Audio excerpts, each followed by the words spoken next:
أعوذ بالله من الشيطان الرجيم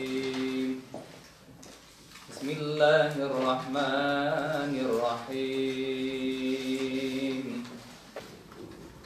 إن في خلق السماوات والأرض واختلاف الليل وعلى جنوبهم ويتفكرون في خلق السماوات والأرض أنا ما خلقت هذا باطلا أن آمنوا بربكم فآمنا.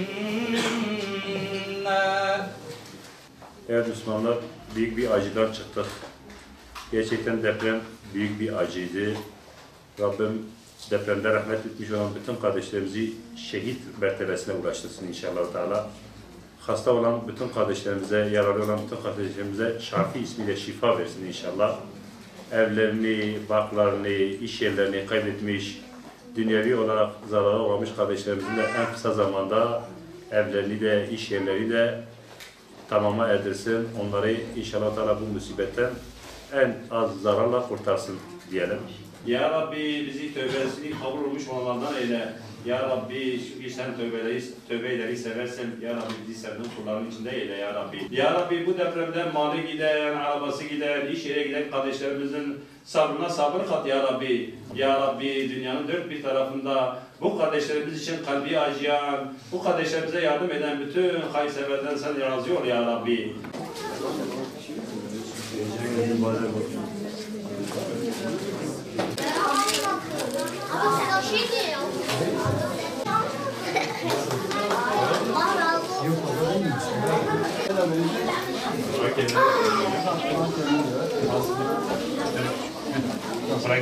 Tamam mı? Aferin. Çok okuyacaksın, tamam mı?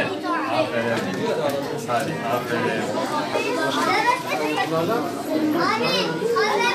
Malatya merkezdeyiz. Bugün Berat Gecesi. Kur'an-ı Kerim'in semaya indirildiği ve Ramazan'a da yaklaştığımız Kadir Gecesi'nde de sure ayet Resulullah Aleyhisselatü Vesselam'a nazil olunan gecenin bir önceki mübarek gecesi. Biz de Malatya merkezde özellikle her gün sıcak aş dağıtmış olduğumuz okuldaki çadırlarda kalan ailelerimize yönelik bir program tertiplemek istedik. Onlarla beraber çok güzel bir program yaptık. Rabbimizi andık. Deprem dolayısıyla birçok derslerin çıkarılması ve bu depremle alakalı olarak birliktelik, yardımlaşma ve dayanışmanın önemine değindik. Rabbim bir daha böyle bir musibeti hiçbir Müslümana vermesin. Allah-u Teala muhafaza eylesin inşallah. Çok güzel bir program oldu. Gençler burada özellikle aşevinde duran genç kardeşlerimizden Kur'an-ı Kerim dersi almışlardı. Bugün 10 tane gencimiz de Kur'an-ı Kerim'e geçmişti. Onlara Kur'an-ı Kerim hediye ettik. Bununla beraber başka özellikle Batı illerindeki bazı okuldaki öğrencilerin göndermiş oldukları ve kendi duygularını yansıtmış oldukları küçük bir hediye ama gerçekten de büyük manalar ifade eden hediyelerini onlar adına ulaştırdık. Rabbim bu birlikteliği, bu dayanışmayı daim kılsın, muhafaza eylesin tüm Müslümanları inşallah. Çok güzel bir gece geçirdik. Allah-u Teala hayırlara vesile kılsın.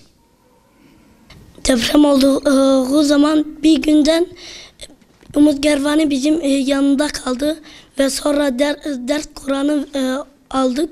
Sonra Kur'an hediye, kitap, boya her şey verdi. Umut Gervani teşekkür ederim. Bugün Berat Kandili. Bir gün Kur'an okuduk. Kur'an verdiler. Kitap, boya her şey. Allah razı olsun. Allah razı olsun. Teşekkür ederim Umut Kervani. Berat Gecesi'nden dolayı Umut Kervan tarafından bize bugün program yapıldı. Çok güzel bir şekilde Kur'an okundu ve çocuklara Kur'an hediye verildi. Bir de bizimle beraber sohbet ettiler. Bize o kadar yardım ediyorlar. Bize her gün yemek veriyorlar. Çocuklara her gün onlarla beraber oyun oynuyorlar. Çocuklara mutlu ediyorlar. Ve Umut Kervan'a çok teşekkür ediyoruz. Ve bizi o kadar mutlu ettikleri için biz de çok teşekkür ediyoruz onlara.